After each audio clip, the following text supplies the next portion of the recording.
नमस्कार, स्वागत है आपका ओंकार न्यूज में। मैं हूं आपके साथ निम्न सिन्हा। नजर डालेंगे देश की खबरों पर। दिल्ली पुलिस ने प्रधानमंत्री नरेंद्र मोदी के खिलाफ आपत्तिजनक पोस्टर लगाने के आरोप में 6 लोगों को गिरफ्तार किया है। इस संबंध में 100 एफआईआर दर्ज हुई है। स्पेशल सीपी दीपेंद्र पाठक ने बताया कि पोस्टर्स पर प्रिंटिंग प्रेस की डिटेल्स नहीं थी। प्रिंटिंग प्रेस एक्ट और प्रॉपर्टी एक्ट के तहत एफआईआर दर्ज हुई है। आम आदमी पार्टी के ऑफिस से निकली एक वैन को इंटरसेप्ट किया गया, कुछ पोस्टर्स सीज किए गए और गिरफ्तारियां हुई। पुलिस ने खुलासा किया है कि दिल्ली में 50,000 पोस्टर लगाने की योजना थी। दरअसल पिछले कुछ दिनों पहले राजधानी दिल्ली में कुछ राजनीतिक दलों के नेताओं और कार्यकर्ताओं द्वारा प्रधानमंत्री मोदी के विरोध में पोस्टर वॉर शुरू किया गया। दिल्ली के कई इलाकों में जगह जगह इस संबंध में पोस्टर लगाए जाने के इनपुट्स मिलने पर हरकत में आई दिल्ली पुलिस ने करीब 2000 पोस्टर को सड़क किनारे दीवारों से उतारे हैं।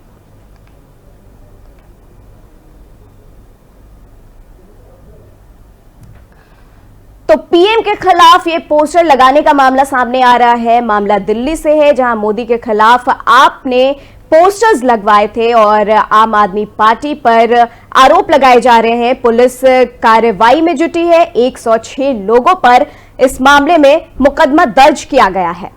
आपको बता दें कि आप पर आरोप लगाया गया है पीएम मोदी के खिलाफ। ये पोस्टर वॉर शुरू हो गया। दिल्ली में मोदी के खिलाफ पोस्टर लगाए गए और आरोप आम आदमी पार्टी पर लगाया जा रहा है। वहीं पुलिस कार्रवाई करने में जुटी है। 106 लोगों पर मुकदमा दायर किया गया है।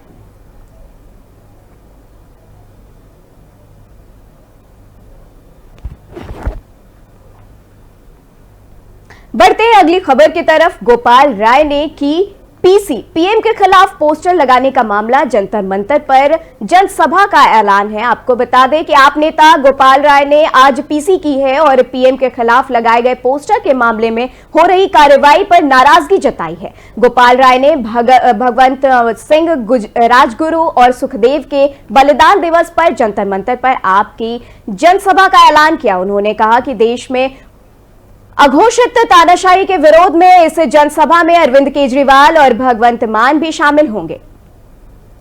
आज हम भगत सिंह, राजगुरु, सुखदेव का बलिदान दिवस है। उनके बलिदान दिवस के अवसर पर आम आदमी पार्टी जंतर मंतर पर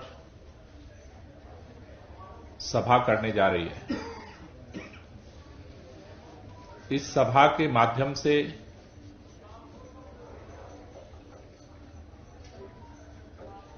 देश के सामने जिन स्वतंत्रता सेनानियों के लंबे संघर्ष के बाद इस देश को संविधान मिला, इस देश को लोकतंत्र मिला, इस देश को संसदीय प्रणाली मिली,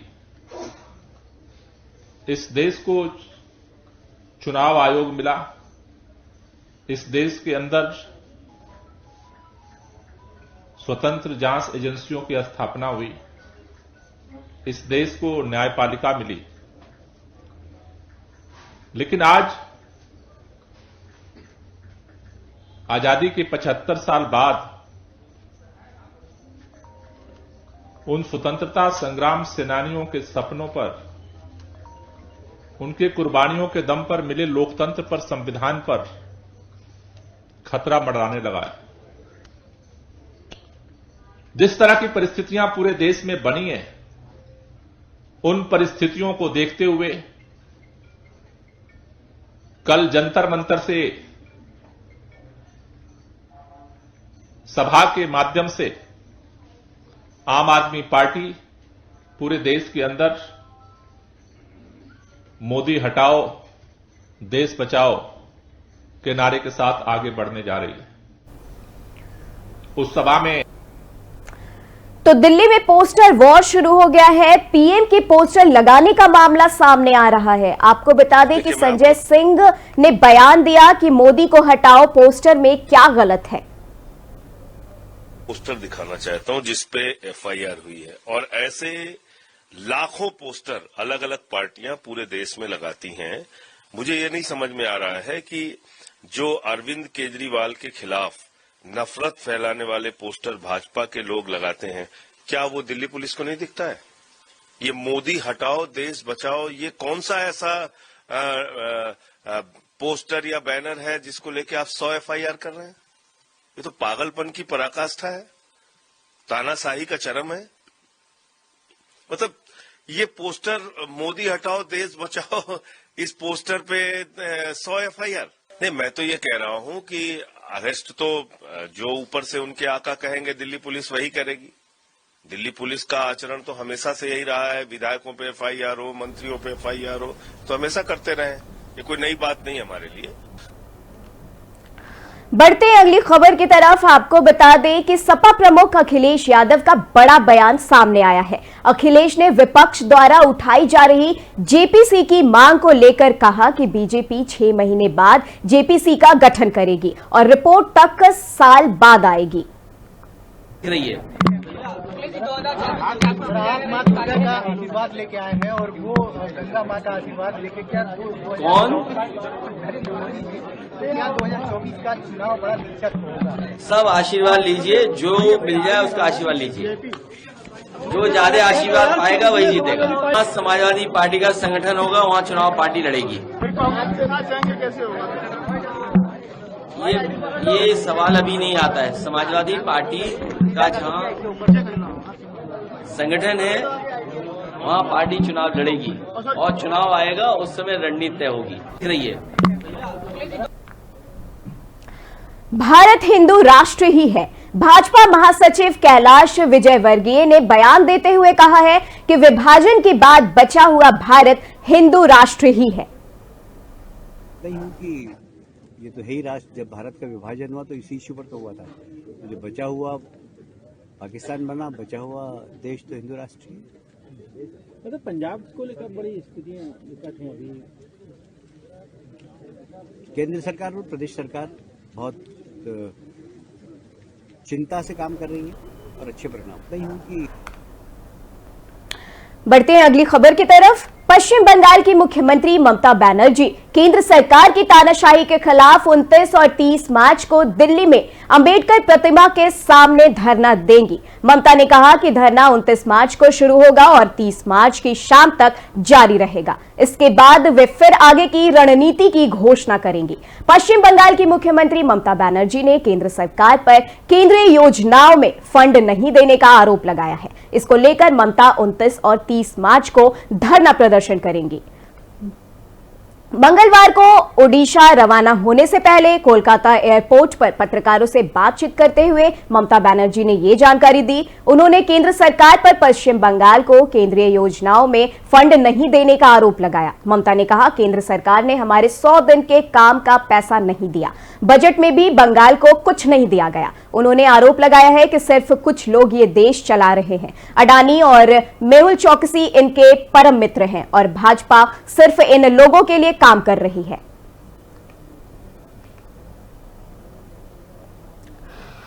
तो ममता बनर्जी काफी नाखुश दिख रही हैं। उन्होंने कहा कि बजट में कोलकाता के लिए कुछ नहीं है, बंगाल के लिए कुछ नहीं है, केंद्र पर फंड नहीं देने का आरोप लगाया गया है, इसलिए वो दिल्ली धरना प्रदर्शन में आ रही हैं। वो 30 और 29 मार्च को प्रदर्शन करेंगी। केंद्र पर फंड नहीं देने का आरोप लगाया है उन्होंने। केंद्र के खिलाफ ममता बनर्जी धरना प्रदर्शन करने वाली हैं। उनका कहना है कि बजट में बंगाल के लिए कुछ भी पेश नहीं किया गया है। सरकार सिर्फ अडानी और इन तरह के लोगों के लिए सिर्फ सरकार चला रही है, बाकी लोगों को बजट से कोई फायदा नहीं है।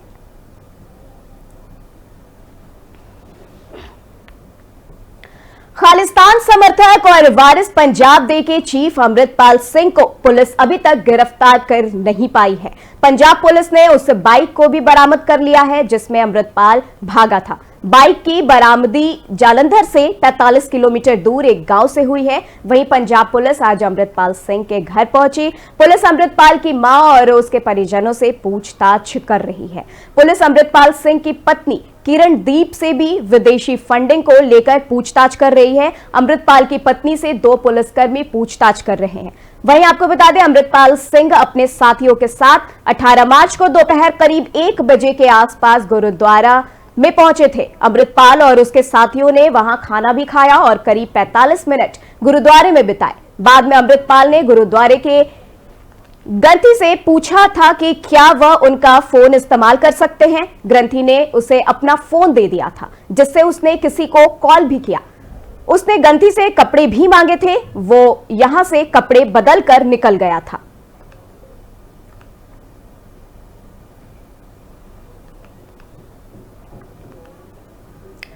और बढ़ते हैं अगली खबर की तरफ। आपको बता दें कि 15 अगस्त 2022 को हुई थी दोषियों की रिहाई। आपको बता दें, याचिका पर सुनवाई के लिए सुप्रीम कोर्ट तैयार। बिल्किस बानो मामले के दोषियों की रिहाई के खिलाफ दर्ज याचिका पर सुनवाई के लिए सुप्रीम कोर्ट तैयार हो गया है। मुख्य न्यायाधीश की अध्यक्षता वाली पीठ ने कहा कि वह इस पर सुनवाई के लिए नई पीठ बनाने का आश्वासन दिया है। बिल्किस बानो मामले में रिहा चल रहे दोषियों की मुश्किलें बढ़ सकती हैं। दरअसल सुप्रीम कोर्ट दोषियों की समय पूर्व रिहाई के खिलाफ दर्ज याचिका पर सुनवाई हेतु नई पीठ के गठन के लिए तैयार हो गया है। आपको बता दें, साल 2002 में बिल्किस बानो के साथ गैंगरेप के मामले में सभी 11 दोषियों को समय पूर्व ही रिहा कर दिया गया था। दोषियों को उम्र कैद की सजा हुई थी, लेकिन 15 अगस्त 2022 को गुजरात की गोधरा जेल में सजा काट रहे इन कैदियों को गुजरात सरकार ने सजा माफी की नीति के तहत रिहा कर दिया था। रिहा किए गए लोगों में से कुछ 15 साल तो कुछ 18 साल की जेल काट चुके हैं।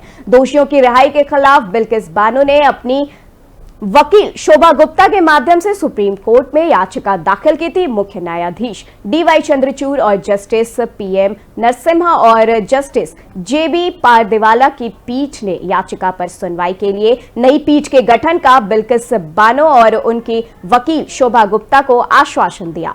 बिल्किस बानो की वकील शोभा गुप्ता ने मामले पर जल्द सुनवाई करने की जरूरत बताई। बिल्किस बानो ने बीती 24 जनवरी को दोषियों की रिहाई के खिलाफ याचिका दाखिल की थी। सुप्रीम कोर्ट की 5 जजों की संविधान पीठ इन दिनों इच्छा मृत्यु की मांग वाले मामले पर सुनवाई कर रही है। ऐसे में जिस जज को याचिका पर सुनवाई करनी थी, उनके संविधान पीठ का हिस्सा होने के चलते बिल्किस बानो की याचिका पर सुनवाई नहीं हो सकी। गौरतलब है कि दोषियों की रिहाई के खिलाफ दायर याचिका के साथ ही बिल्किस बानो ने 13 मई 2022 को दिए सुप्रीम कोर्ट के फैसले पर भी एक पुनर्विचार याचिका दायर की है।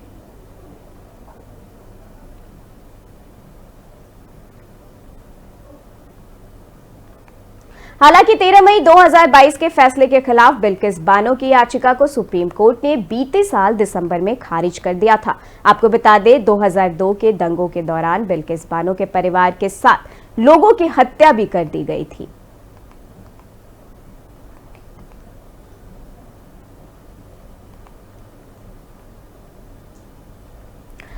पूर्व CM महबूबा मुफ्ती का बड़ा बयान सामने आया है। जब तक अनुच्छेद 370 बहाल नहीं होता, मैं विधानसभा चुनाव नहीं लड़ूंगी।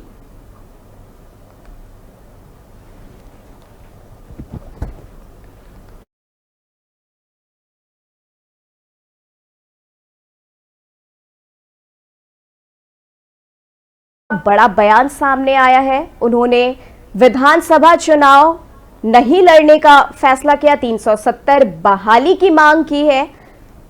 महबूबा मुफ्ती ने बड़ा बयान दिया है। उन्होंने साफ कर दिया है कि अब वो विधानसभा चुनाव नहीं लड़ेंगी। वहीं 370 बहाली की भी मांग उन्होंने की है। इसी के साथ उन्होंने ये साफ कर दिया है कि अब वो विधानसभा चुनाव उन्होंने लड़ने का कोई निर्णय नहीं लिया है। उन्होंने अब ये फैसला कर लिया है कि वो विधानसभा चुनाव नहीं लड़ने वाली है। And no, of course, I'm never going to fight an assembly election as long as 370 is not restored. Because if you, I mean, you know it that whenever I took an oath as a member assembly, it was under 2 constitutions, J&K Constitution and Constitution of India. with two flags at the same time. It's more of an emotional issue. Maybe it's very foolish on my part. And no, of course, I'm never going to fight an assembly election as long as 370 is not restored. Because if you... या देवी सर्वभूतेषु शक्ति रूपेण संस्थिता नमस्तस्यै नमस्तस्यै नमस्तस्यै नमो नमः। चैत्र नवरात्रि आज से शुरू हो गया है। नवरात्रि में पहले दिन देवी शैलपुत्री स्वरूप की उपासना की जाती है। पर्वतराज हिमालय की पुत्री होने के कारण इन्हें शैलपुत्री कहा जाता है। पौराणिक मान्यताओं के अनुसार पूर्व जन्म में शैलपुत्री का नाम सती था और ये भगवान शिव की पत्नी थी। सती के पिता दक्ष प्रजापति ने भगवान शिव का अपमान कर दिया था और तब सती ने अपने आप को यज्ञ अग्नि में भस्म कर लिया था। अगले जन्म में यही सती शैलपुत्री स्वरूप में प्रकट हुई और भगवान शिव से फिर विवाह किया।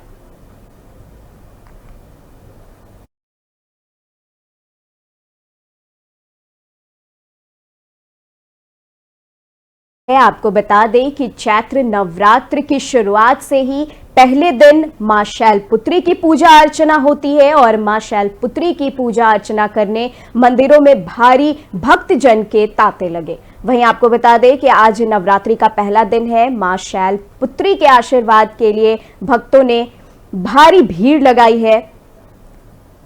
श्रद्धापूर्वक सभी भक्तों ने पूजा अर्चना की।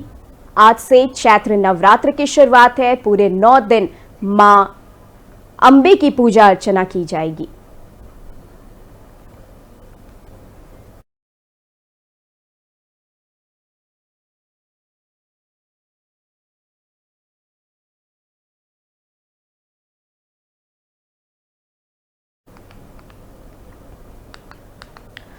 बढ़ते हैं अगली खबर की तरफ। आपको बता दें, उत्तर कश्मीर के कुपवाड़ा जिले में नियंत्रण रेखा के करीब स्थित टिटवाल में शारदा मंदिर के द्वार आज से भक्तों के लिए खोल दिए गए हैं। बुधवार को केंद्रीय गृह मंत्री अमित शाह ने इस अवसर पर वर्चुअली संबोधन किया। गृह मंत्री ने देश सहित प्रदेशवासियों को इसके लिए शुभकामनाएं दी। उन्होंने कहा कि आज ही के दिन नववर्ष शुरू होता है और आज के दिन माता शारदा मंदिर का द्वार भक्तों के लिए खोल दिया गया है।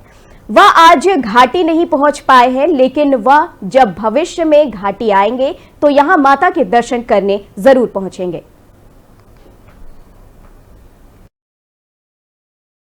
सबसे पहले आज मैं वर्ष प्रतिपदा का आप सभी को और पूरे देशवासियों को बहुत मन से शुभकामनाएं देना चाहता हूं। आज ही के दिन हम सबका नया वर्ष शुरू होता है और उसी नए वर्ष के शुभ दिन पर आज पुनः निर्मित माता शारदा का मंदिर की अब आज से श्रद्धालु को लिए खोल दिया गया है। ये संपूर्ण भारत के श्रद्धालुओं के लिए बहुत शुभ संकेत है। अब मां शारदा की कृपा संपूर्ण भारतवर्ष पर अविरत रूप से युगों युगों तक यहां से वितरित होती रहेगी। मैं आज यहां पर आ तो नहीं पाया हूं आप लोगों के साथ, परंतु निश्चित रूप से जब भी मैं जम्मू कश्मीर आऊंगा, मेरे दौरे की शुरुआत मैं पुनः निर्मित माता शारदा देवी के मंदिर में शीश झुकाकर ही। राष्ट्रीय राजधानी दिल्ली में 24 घंटे तक आम आदमी पार्टी और भारतीय जनता पार्टी के बीच चले सियासी ड्रामे के बाद विधानसभा में आज यानी 22 मार्च को बजट पेश करने का रास्ता साफ हो गया है। दिल्ली सरकार ने वित्त मंत्री कैलाश गहलोत ने बुधवार सुबह 11 बजे विधानसभा में दिल्ली का बजट पेश किया। इस दौरान केजरीवाल ने मनीष सिसोदिया को याद किया। वित्त मंत्री ने आज बजट पेश करते हुए क्या ऐलान किया, आइए आपको सुनाते हैं। बेहतरीन शिक्षा मंत्री की तस्वीर के साथ दिल्ली सरकारों की स्कूलों की सफलताओं को प्रकाशित करेगा।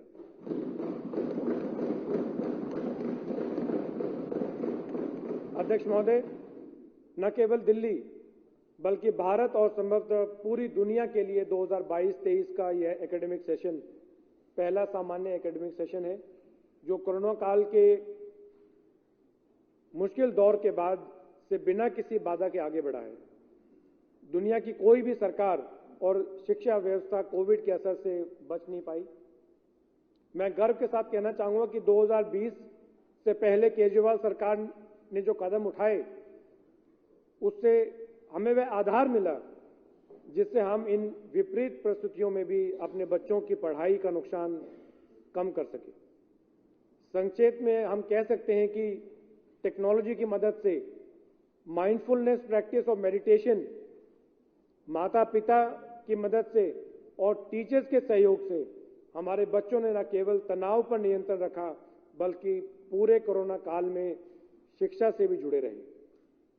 उन्होंने बोर्ड परीक्षा, इंजीनियरिंग और मेडिकल एंट्रेंस एग्जाम में शानदार प्रदर्शन किया। अध्यक्ष महोदय, इन प्रयासों का नतीजा है कि दिल्ली के सरकारी स्कूलों ने 12वीं कक्षा में 98% परिणाम प्राप्त किए। अध्यक्ष जी, यमुना जी हमारी दिल्ली की लाइफलाइन है और यमुना का गहरा सांस्कृतिक और धार्मिक महत्व भी है। इसलिए दिल्ली को एक साफ, सुंदर और आधुनिक शहर के रूप में विकसित करने के किसी भी प्रयास में यमुना की सफाई और रिजुविनेशन को सबसे आगे रखा जाना चाहिए। पिछले 8 वर्षों में किए गए कई प्रयासों के आधार पर दिल्ली सरकार यमुना को साफ करने के लिए 6 पॉइंट एक्शन प्लान पर काम कर रही है। इनमें निम्नलिखित बिंदु शामिल हैं। पहला, नए एसटीपी और डीएसटीपी का निर्माण और मौजूदा एसटीपी का अपग्रेडेशन। सरकार का लक्ष्य है कि वर्ष 2023-24 में सीवेज ट्रीटमेंट क्षमता को 258 एमजीडी से बढ़ाना है। परिणाम स्वरूप मार्च 2024 तक दिल्ली जल बोर्ड की कुल सीवेज ट्रीटमेंट क्षमता 632 एमजीडी से बढ़कर 890 एमजीडी कर दी जाएगी। यह एक वर्ष में 41% बड़ी वृद्धि होगी। दिल्ली में अगर आज किसी भी तरफ से आप घुसें तो सबसे पहले वो बड़े जो पहाड़ हैं वो आपका स्वागत करते हैं। तो उनको क्या करना है? यह दुर्भाग्यपूर्ण है कि पूर्व के तीनों नगर निगम को स्वच्छ भारत रैंकिंग में लगातार निचले 10 स्थानों में जगह मिली। इसका बड़ा कारण कूड़े के 3 विशाल पहाड़ थे। हालांकि कुछ वर्षों से इन पहाड़ों को साफ करने के प्रयास चल रहे हैं, लेकिन अनुमान है अभी तक जिस स्पीड से काम कुछ समय से पहले जो काम चल रहा था इन कूड़े के पहाड़ को हटाने का, अगर उसी स्पीड से काम करते रहते तो अध्यक्ष जी केवल 197 साल लगते बस। लोकल बॉडीज को 8,241 करोड़ रुपए का वित्तीय सहयोग उपलब्ध कराएगी। इसमें 2,659 करोड़ रुपए स्थानीय निकाय द्वारा योजनाओं, कार्यक्रमों, प्रोजेक्ट्स के इम्प्लीमेंटेशन के लिए राशि के रूप में और 2,492 करोड़ रुपए बेसिक टैक्स असाइनमेंट के रूप में और 2,240 करोड़ रुपए की राशि लोकल बॉडीज को स्टैंप और रजिस्ट्रेशन चार्जेस और वन टाइम पार्किंग चार्जेस के रूप में प्रदान की जाएगी। और देश दुनिया की तमाम खबरों के लिए आप बने रहे ओंकार न्यूज के साथ। फिलहाल इस बुलेटिन में बस इतना ही। दीजिए इजाजत। नमस्कार।